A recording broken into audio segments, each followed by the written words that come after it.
சமூக மீடியா சொந்தங்களுக்கு வணக்கம். இன்றைய நாளிலும் மற்றொரு உலக செய்திகளின் ஒரே பார்வையோடு இணைந்திருக்கின்றோம். அந்த வகையிலே பாலஸ்தீனியர்களுக்கு எதிரான குற்றங்களை நிறுத்த வேண்டும் சவுதி அரேபியா. ஈரானிலிருந்து நாடு கடத்தப்பட்ட 73 அகதிகள் பலி. ஆப்கானிஸ்தானில் பெரும் சோகம். அமெரிக்கா ரஷ்யாவிற்கு அழுத்தம் கொடுக்க இந்தியாவிற்கு கூடுதல் வரி. வெள்ளிக்கிழமை தொழுகை தவிர்த்தால் சிறை. மலேசிய மாநிலத்தில் புதிய சட்டம். ஜப்பானில் இரவை பகலாக்கிய விண்கள் சமூக வலைதளங்களில் வைரல்.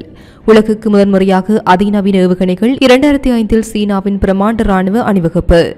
அணு ஆயுத உற்பத்தியை அதிகரிக்க உத்தரவு. வடகொரியாவில் கிம் ஜாங் உன் அதிரடி.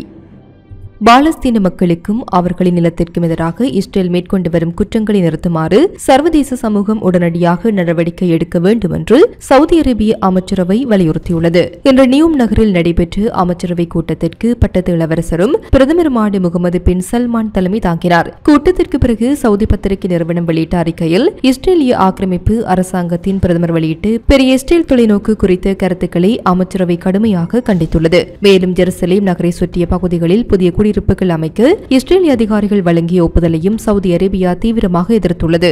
சவுதி அமைச்சரவை ஐநா பாதுகாப்பு கவுன்சிலின் நிரந்தர உறுப்பினர்கள் உட்பட அனைத்து நாடுகளும் இஸ்ரேல் அத்துமீறல்களை தடுக்க உடனடி மற்றும் உறுதியான நடவடிக்கைகள் எடுக்க வேண்டும் என வலியுறுத்தியுள்ளது. ஆப்கானிஸ்தானின் ஹெராத் மாகாணத்தில் நடந்த பேருந்து விபத்தில் 17 சிறுவர்கள் உட்பட மொத்தம் 73 பேர் உயிரிழந்ததாக தலிபான் அதிகாரிகள் உறுதிப்படுத்தியுள்ளனர். நேற்றிரவு ஆப்கானிஸ்தான் ஈரான் எல்லைப் பகுதியில் உள்ள இஸ்லாம் கால நகரத்திற்கு அருகே இந்த விபத்து ஏற்பட்டது.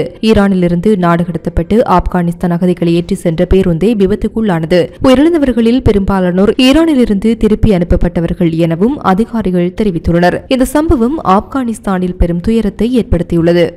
சீனா இதுவரை வெளியிடாத அதிநவீன ஆயுதங்களை உலகிற்கு முதன்முறையாக அறிமுகப்படுத்த திட்டமிட்டுள்ளது. 2ஆம் உலகப் போர் முடிவின் 80வது ஆண்டை நினைவுகூரும் வகையில் வரும் 2025 செப்டம்பர் 3ஆம் தேதி பீஜிங்கில் பிரமாண்ட ராணுவ அணிவகுப்பு நடைபெறவுள்ளது. இது 1945ஆம் ஆண்டு ஜப்பான் சரணடைந்ததை நினைவுகூரும் சிறப்பு விழாவாகும். இந்த நிகழ்வில் மக்கள் விடுதலை படையின் நூற்றுக்கணக்கான விமானங்கள், போர் விமானங்கள், பாம்பர்கள் மற்றும் மேம்படுத்தப்பட்ட நிலை போர் உபகரணங்கள் காட்சிப்படுத்தப்பட உள்ளன. அனைத்தும் சீனாவில் தயாரிக்கப்பட்டவையும் தற்போது சேவையில் உள்ளவையும் தான். அணிவகுப்பில் இடம்பெறக்கூடிய ஆயுதங்களில் விங்லூங் என்ற நீண்ட நேரம் பறக்கும் ட்ரோன்களை அளிக்கும் சாதனங்கள் பொருத்தப்பட்ட ராணுவ வாகனங்கள், புதிய எச்சரிக்கை விமானங்கள் உள்ளிட்டவை இடம்பெறலாம் என எதிர்பார்க்கப்படுகின்றது. சீன ஜனாதிபதி ஜி ஜின்பிங் தலைமையில் நடைபெறவுள்ள இந்த நிகழ்வில் ரஷ்ய அதிபர் விளாடிமிர் புடின் உட்பட பல்வேறு நாடுகளில் முக்கிய பிரமுகர்கள் கலந்து கொள்ள உள்ளனர் என தகவல்கள் தெரிவிக்கின்றன. கொரிய தீபகற்பத்தில் மீண்டும் பதற்றம் அதிகரிக்கக்கூடிய சூழ்நிலையில் வடகொரியா தலைவர் கிம் ஜாங் உன் அணு ஆயுத உற்பத்தியை உடனடியாக அதிகரிக்க உத்தரவிட்டுள்ளார். அமெரிக்காவுடன் இணைந்து தென்கொரியா நடத்தி வரும் 11 நாட்கள் கொண்டு கூட்டுப்போர் பயிற்சி குறித்து கடுமையாக எதிர்ப்பு தெரிவித்த கிம் இதை போருக்கான தூண்டல் நடவடிக்கை என கூறினார். சுமார் 21,000 வீரர்கள் பங்கேற்கும் இந்த பயிற்சியை வடகொரியா கடுமையாக கண்டித்து வருகின்றது. இந்த நிலையில் கிம் ஜாங் உன் பியாங்யாங்கில் உள்ள ராணுவ தளத்தை நேரில் சென்று பார்வையிட்டார். அங்கு உருவாக்கப்பட்டு வரும் சோகியோஜான் போர்க்கப்பலை ஆய்வு செய்த பிறகு தென்கொரியா அமெரிக்க ராணுவ ஒத்திகை போரை தூண்டும் வகையில் உள்ளது. அதனால் அணு ஆயுத உற்பத்தியை உடனடியாக அதிகரிக்க வேண்டும் என ராணுவ அதிகாரிகளுக்கு உத்தரவிட்டார். ஐநா விதித்துள்ள தடையை மீறி வடகொரியா இத்தகைய நடவடிக்கை எடுப்பது கொரிய தீபகற்பத்தில் நிலவும் பதற்றத்தை மேலும் தீவிரப்படுத்தும் அபாயத்தை ஏற்படுத்தியுள்ளது. இந்திய பொருட்களுக்கு கூடுதலாக 25% வரி விதிப்பதாக அமெரிக்க அதிபர் டொனால்டு டிரம்ப் அறிவித்துள்ளார். ரஷ்யாவிடமிருந்து கச்சா எண்ணெய் இறக்குமதி செய்வதற்கான அபராதமாகவும் மேலும் 25% வரி விதிக்கப்படும் என அவர் தெரிவித்துள்ளார். உக்ரைன் போரில் ரஷ்யாவிற்கு இந்தியா மறைமுக உதவி செய்து வருகிறது என்பதால் இத்தகைய நடவடிக்கை எடுக்கப்பட்டதாக டிரம்ப் குற்றம் சாட்டினார். இதனைத் தொடர்ந்து உக்ரைன் போர் நிறுத்தம் தொடர்பாக டிரம்ப் ரஷ்ய அதிபர் புதினிடையே நேரடி பேச்சுவார்த்தையில் நடைபெற்றது. வெள்ளை மாளிகை செய்தி செயலாளர் கரோலின் லீவிட் இதுகுறித்து கூறியதாவது, உக்ரைன் மீது ரஷ்யா தொடுத்துள்ள போரை நிறுத்த அமெரிக்கா பல்வேறு அழுத்தங்களை செலுத்தி வருகின்றது. அதில் ஒரு பகுதியாக இந்தியாவிற்கு கூடுதல் வரி விதிக்கப்பட்டுள்ளது. இந்தியா மீது விதிக்கப்பட்ட தடைகள் மற்றும் பிற நடவடிக்கைகள் மூலம் ரஷ்யாவிற்கு மறைமுக அழுத்தம் கொடுக்கப்படுகின்றது. ரஷ்யா உக்ரைன் போர் முடிவுக்கு வர வேண்டும் என்பதில் அதிபர் டிரம்ப் உறுதியாக உள்ளார். ரஷ்யாவும் உலக நாடுகளும் மீண்டும் அமெரிக்காவை மதிக்க தொடங்கியுள்ளன. இதனால் உலகளவில் 7 மோதல்கள் முடிவுக்கு கொண்டு வரப்பட்டுள்ளன. குறிப்பாக இந்தியா பாகிஸ்தான் மோதலை தடுக்கும் வகையில் வர்த்தகத்தை சக்தி வாய்ந்த கருவியாக டிரம்ப் பயன்படுத்தினார் என்று அவர் கூறினார்.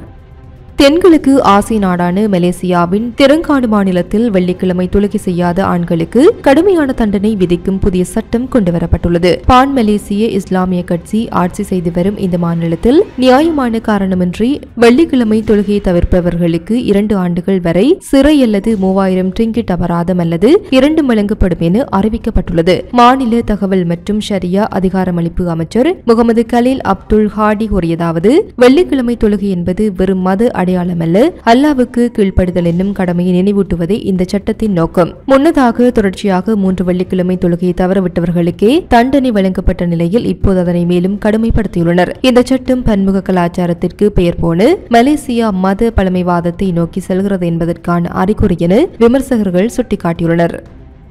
ஜப்பானில் கியூஷி மற்றும் ஷிகாகோ பகுதிகளில் நேற்றிரவு விண்கல் ஒன்று வானத்தில் ஒளிர்ந்து விழுந்தது. புகுவாகோ விமான நிலையத்தில் உள்ள கேமராக்கள் இந்த அரிய தருணத்தை பதிவு செய்துள்ளன. நீல நிற ஒளியுடன் வந்த விண்கல் சில வினாடிகளில் இரவை பகல் போல் மாற்றிய காட்சி தற்போது சமூக வலைதளங்களில் வைரலாகி வருகின்றது. முன்னதாக கடந்த வாரம் ஜப்பான் வடகிழக்கில் உள்ள அமோரி மாகாணத்தில் விண்கற்கள் கொத்து நிகழ்வு பதிவாகியிருந்தது. அப்போது பெர்சிட் விண்கல் மழை காரணமாக ஒரே நேரத்தில் பல விண்கல் வானில் தோன்றியதை மக்கள் கண்டுகளித்தனர். விண்கற்கள் என்பது விண்வெளியில் மிதக்கும் பறவைகள். இவை தூசி அளவில் சிறியதாகவோ சிறுகோள் அளவுக்கு பெரியதாகவோ இருக்கலாம். இவை அதிவேகத்தில் வளிமண்டலத்துக்குள் நுழையும் போது ஷூட்டிங் ஸ்டார் என அழைக்கப்படும் ஒளிக்கீட்டுகளாக தோன்றுகின்றன. நாசா தகவலின்படி பூமிக்கு தினமும் சுமார் 40 டன் விண்கல் பொருட்கள் வந்து சேர்கின்றன. பெரும்பாலும் வால் நட்சத்திரங்கள் விட்டு சென்ற தூசி பாதை வழியாக பூமி செல்லும் போது விண்கல் மழை நிகழ்கிறது. இத்துடன் சமூக மீடியாவின் உலக செய்திகள் நிறைவு பெறுகின்றன. தொடர்ந்தும் சமூக மீடியாவோடு இணைந்திருங்கள். இது போன்ற பல செய்திகளை தெரிந்து கொள்ள நம்முடைய சமூக மீடியா யூடியூப் சேனலை சப்ஸ்கிரைப் செய்து அருகில் உள்ள பெல் பட்டனை கிளிக் செய்யுங்கள். மேலும் செய்திகளை உடனுக்குடன் தெரிந்து கொள்ள சமூகமீடியா.com என்ற இணையதளத்தின் வாயிலாக எங்களுடன் இணைந்திருங்கள்.